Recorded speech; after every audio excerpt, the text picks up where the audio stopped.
नमस्कार, जैसा कि मैं संदीप शर्मा, आप देख रहे हैं एबीएन 7 भारत समाचार। आज हम आपको बताते हैं कि किस तरीके से भारतीय जनता पार्टी ने यूपी में एक बार फिर से परचम लहरा दिया है। यहाँ आपको बता दें कि ये एक रिकॉर्ड तोड़ बहुमत है, जिसमें कि पहले आज तक ऐसा नहीं हुआ। यूपी के इतिहास में ऐसा कभी नहीं हुआ कि एक सरकार दोबारा सरकार बना ले। कभी मायावती तो कभी समाजवादी पार्टी, कभी मायावती तो कभी समाजवादी पार्टी, लेकिन जनता ने किसी एक पार्टी को कभी लगातार 5 साल बाद समर्थन नहीं दिया। ये पहली बार यूपी के इतिहास में है कि पहली बार योगी आदित्यनाथ की सरकार दोबारा से बनने जा रही है, जिसमें योगी आदित्यनाथ दोबारा मुख्यमंत्री बनेंगे। फिलहाल आपको बता दें कि यहाँ 403 यूपी की विधानसभा सीटों में से 269 जो सीटें हैं वो भारतीय जनता पार्टी के खाते में जा रही हैं। तो वहीं 129 पर समाजवादी पार्टी सिमट रही है, तो वहीं 1 से 2 सीटों पर बीएसपी और 2 पर कांग्रेस सिमट रही है।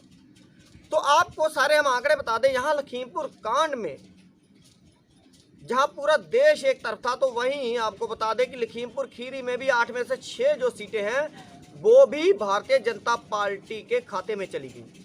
अब बात करते हैं अगर शाहजहांपुर डिस्ट्रिक्ट की, तो शाहजहांपुर डिस्ट्रिक्ट की हम बात करें तो तिलहर विधानसभा में बीजेपी से सुलोना कुशवाहा थी। हालांकि उन्हें माना जा रहा था कि रोशन लाल से टक्कर नहीं ले पाएंगी सुलोना कुशवाहा, लेकिन बीजेपी की सुलोना कुशवाहा 80,176 वोटों पर आगे है। तो वहीं अगर रोशन लाल वर्मा की बात की जाए तो रोशन लाल वर्मा जो है 69,473 वोटों पर है इस वक्त की। अगर बात करूं मैं इस वक्त की, तो अगर कटरा विधानसभा की बात करें तो वीर विक्रम सिंह जो पहले भी प्रिंस जो थे, पहले भी विधायक रहे भारतीय जनता पार्टी के, उनके खाते में 61,956 वोटें पड़ी हैं। तो राजेश यादव 58,056 वोटों पर हैं इस वक्त की बात करें तो। बात करते हैं तीसरी विधानसभा ददरौल की। ददरौल में मानवेंद्र सिंह भारतीय जनता पार्टी से हैं जो कि 98,150 वोटों पर है। तो वहीं राजेश वर्मा 88,978 वोटों पर है। अब अगर हम बात करें शाहजहांपुर की सिटी की बात करें तो यहाँ पर सुरेश खन्ना और तनवीर खां की कांटे की टक्कर थी। यहाँ पर 82,322 वोटें जो सुरेश कुमार खन्ना के पक्ष में है। तो वहीं अगर तनवीर की बात करें तो तनवीर खां के 73,700 वोटें तनवीर के पक्ष में है। जलालाबाद पर चलते हैं। जलालाबाद में हरिप्रकाश वर्मा थे भारतीय जनता पार्टी से। हरिप्रकाश वर्मा 83,516 वोटों पर हैं। तो वहीं नीरज मौर्य 79,889 वोटों पर, यानी वो भी उससे कम। यानी कि अगर 5 विधानसभा सीटों पर कहें तो 5 विधानसभा सीटों पर भाजपा का ही परचम है। तो वहीं अगर पोया की बात करें, पोया विधानसभा क्षेत्र की, तो पोया विधानसभा क्षेत्र में पूर्व विधायक चेतराम भी को टिकट दे दी गई थी, जो पहले विधायक थे। चेतराम 96,800 वोटों पर है। तो 64,000 पर उपेंद्र पाल है। मैं उन लोगों की बात कर रहा हूं जो कांटे की टक्कर में है। कांटे की टक्कर रही यूपी में समाजवादी पार्टी की और भारतीय जनता पार्टी की कांटे की टक्कर थी। इस बार समाजवादी पार्टी अपना राग गा रही थी कि समाजवादी पार्टी की लहर है और समाजवादी पार्टी ही अपनी बहुमत से सरकार बनाएगी। लेकिन यहां पर किस तरीके से खेल उलट हुआ है उससे कोई कुछ नहीं कह सकता। हर आदमी अनजान था। चैनलों पर कुछ बोल रहे थे, हकीकत कुछ और निकली। यहां पर कहने का मतलब है कि बीजेपी ने अपना इतिहास दोबारा दोहरा दिया है।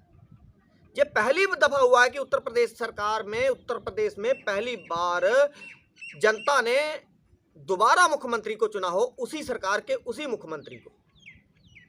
और भारतीय जनता पार्टी के मुख्यमंत्री जो कि योगी आदित्यनाथ हैं, उनको दोबारा जो है मौका दिया गया है जनता द्वारा। यहां पर अगर बात करें तो 403 विधानसभा सीटों में से 269 विधानसभा सीटें जो हैं लगभग बीजेपी की हैं। तो वहीं 129 पर सपा सिमट गई।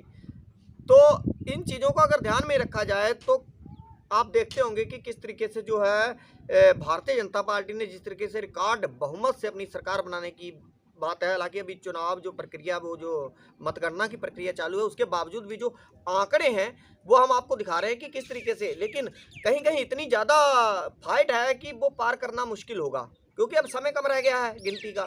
तो वही हम बात कर रहे हैं कि इस वक्त की अगर गिनती की बात करें तो सुलोना कुशवाहा अगर रोशन लाल वर्मा के खिलाफ थी, तो रोशन लाल वर्मा जो समाजवादी पार्टी में शामिल हो गए थे भारतीय जनता पार्टी से, लेकिन सुलोना कुशवाहा इस वक्त जीत रही हैं। सुलोना कुशवाहा लगभग 11,000 वोटों से जीत रही हैं। तो वहीं कटरा से अगर वीर विक्रम सिंह प्रिंस भारतीय जनता पार्टी की बात करूं तो वो 61,956 वोटों पर है। तो राजेश यादव को 58,056 वोटों, यानी ये भी अगर बात करूं तो 3,000 वोटों से कटरा से प्रिंस जीत रहे हैं। तो वहीं मानवेंद्र की बात करूं तो मानवेंद्र भारतीय जनता पार्टी से 98,150 वोटों पर है। राजेश वर्मा 88,978 वोटों पर है।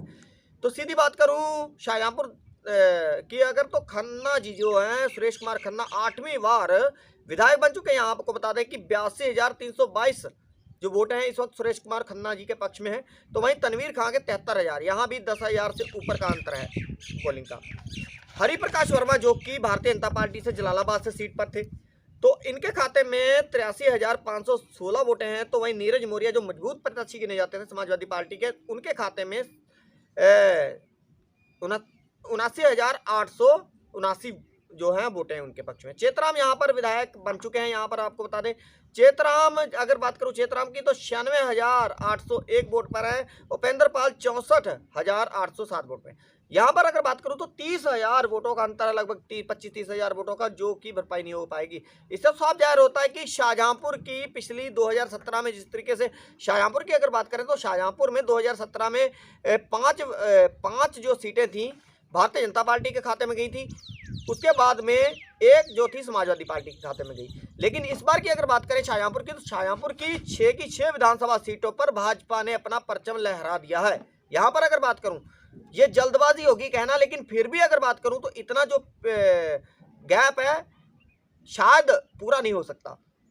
तो अगर बात करूं कि 6 की 6 विधानसभा सीटों की, तो 6 की 6 विधानसभा अभी जिस तरीके से समीकरण बदलते नजर आ रहे हैं, लगातार कभी कोई आगे होता है कभी कोई पीछे, तो लगातार ये तो चलता रहता है। लेकिन अगर अभी आंकड़ों की बात करूं तो इस वक्त के जो आंकड़े हैं, इस वक्त यही दिखाया जा रहा है कि लगभग शाहजहांपुर की 6 की 6 विधानसभा सीटें हैं भारतीय जनता पार्टी के खाते में चली गई। अब की बार लोगों ने किस तरीके से मत दिया है ये तो अलग बात है, क्योंकि भारतीय जनता पार्टी के खेमे को इस बार बहुत बड़ी जो है एक रिकॉर्ड बहुमत मिला है 279 सीटों का, जो कि एक बड़ा रिकॉर्ड है भारतीय जनता पार्टी का। फिलहाल हम आगे भी आपको बताते रहेंगे किस तरीके से कौन आगे है और कौन पीछे। हालांकि यहां से ये तो समझ लीजिए कि आप यहां पर शाहजहांपुर में भारतीय जनता पार्टी ने अपना परचम लहरा दिया है।